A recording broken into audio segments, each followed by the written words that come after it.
Hi, I'm Muffy Clark Gill, a board member of Spin and director of this year's art show. As you know, with having to cancel the live exhibition at Airmont due to COVID, we still want to be able to have an online art exhibition for our members. Well, after many hours of labor and much blood, sweat, and tears, we've gotten it done. I would like to thank Christy, Greene, Diane Allen, and especially Kim Boyer for all of their hard work, and thank you for joining me while I present this show's winners. And now, the winners. First up, honorable mention. Our first honorable mention goes to Diane Lawrence for her painting Fire in the Sky. She states that color and movement are my focus in my sky paintings. My work can be described as abstractions with a reference to nature. My environment is one of open fields and large expanses of sky. The weather is in a constant state of flux, and sky colors are ever-changing with temperature and wind. I want the viewer to feel this energy and excitement in my work. The techniques I use in depicting these sky abstractions are also evolving. I have found 16 mummy charmeuse to be a fabric that works well for my work. It stays wet longer than other weights of silk, and the sheen intensifies the brightness of the color. Next, we have New York Metro Chapter, New York Kimono. During the pandemic, 11 artists participated via Zoom. Each painted a section and were given the color palette to match and told to use ginkgo leaves and ombre design. It was a group design effort that developed over several months. After everyone submitted their section, the final overall design was coordinated by 3 of our artists who finally met in person and then returned the garment to Susan Grant, who had created the pattern, and she did the final sewing. Next, Pat Shough, Hibiscus Blue. I would like to take this opportunity to thank those of who awarded me an honorable mention for my painting of the hibiscus blue. I saw this beautiful flower at the Selby Gardens in Sarasota, Florida. It was a light peach and pink in color, and I knew then that I would like to paint it. So I did, but only with brighter colors. I chose Jacquard Red Label Merino Green, thinking, here I go again changing colors and loving the challenge of it all. The cystic method was used, and then, after steaming, rinsing, and ironing it, I varnished it onto a canvas.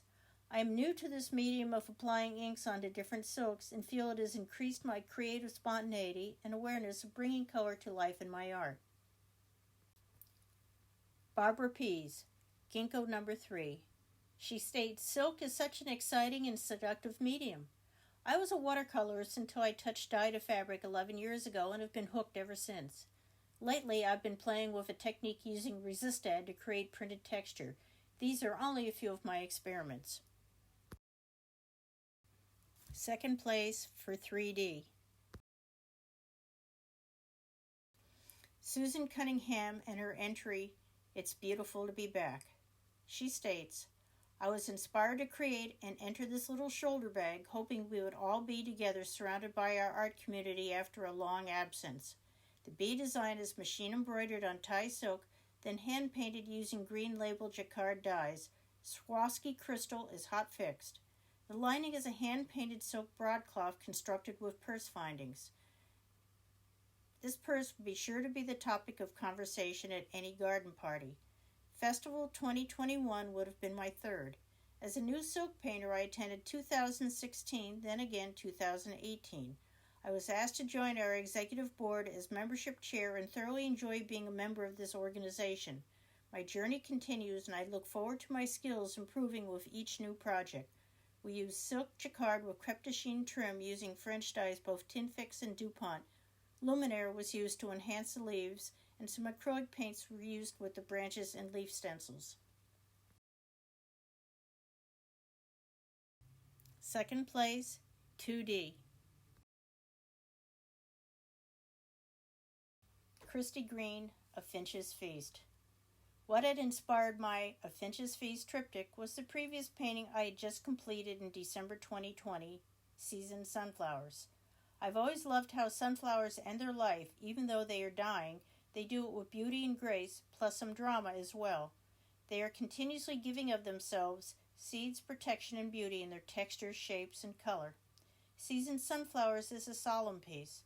I wanted to continue painting this theme as I was enjoying it so, yet with a more uplifted feeling.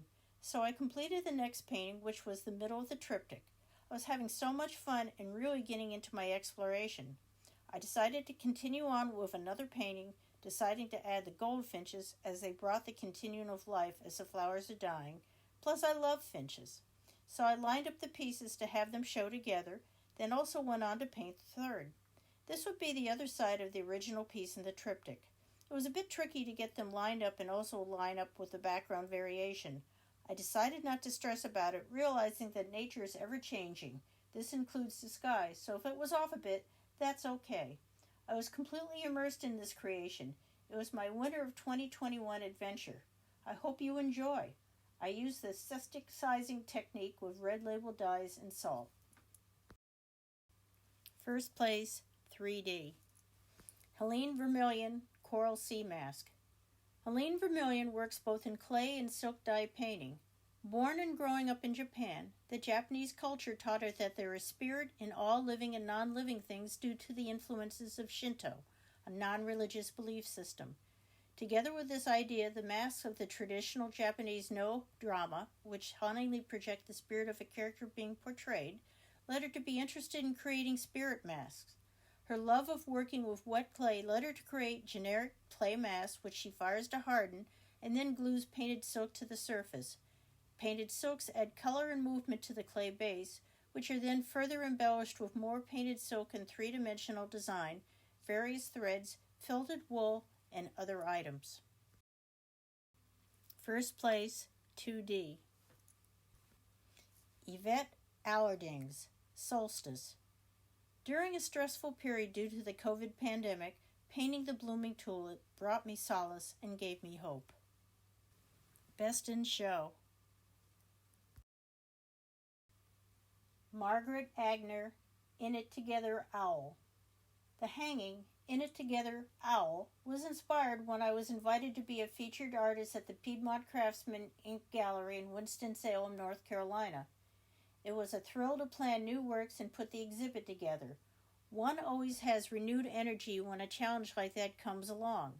I've been making butterfly and moth series silk hangings for years. The new thing was going to be assembling all kinds of creatures and calling the series We're All in This Together, Owl or Wings or Buffalo. The project so far contains only these three, and the latter two are sold already. If you look closely, you can discern 3 butterflies and owl. I'm still excited about continuing that series as the existential threat to our mutual nurturing Earth grows. There will be several new ones in time for Insectival at the Georgia State Botanical Garden in 2023, where I'm booked to exhibit a one-woman show.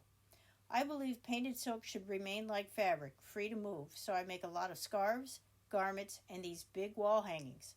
When I mount a silk painting on stretchers, I feel it loses some of its nature as fabric. I use Procian MX fiber reactive dye, which makes working large easier and requires less heroic steaming. I've always dyed silk with its washability in mind. This silk is 10 mummy habitat, 48 by 31 inches, hemmed for a top pole, and finished with my outline fabric paint technique. I discovered spin just in time for the 2014 in New Mexico, and it was a revelation and a thrill. It was also a shock to receive first prize for another hanging, Rose Trellis, part of my Ode to William Morris group. I've learned a lot at the festivals, met many artists, seen inspiring work, and fashions painted by them. I love looking at the work they do on Facebook and the website as ongoing inspiration. I contribute to Facebook now and then. For our final award of the program, I present our People's Choice winner, Christy Greene. She received the most votes of the 30-plus ballots that were cast for the People's Choice Award. So now I'd like to read her statement and congratulate Christy Greene for her titled piece, Dahlia Delight.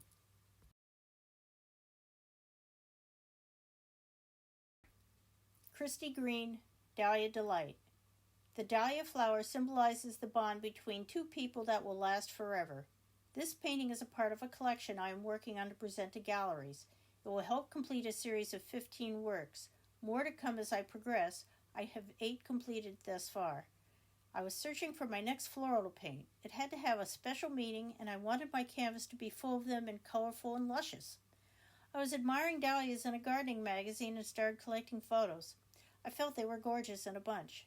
so I imagined this with many different colors and textures.